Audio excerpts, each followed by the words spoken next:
got 3 roof slopes. The one I'm standing on, this one right here, and then you got this right here, in this area.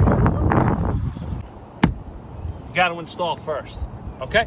So it goes here, and this shingle comes all the way up here. Right here, right? Second is this one over here. And this roof that I'm on comes all the way over to here. Got me? And then the last roof would be this one, right here. So it all flows on top. So imagine if I'm water. I'm gonna come down like this. See that?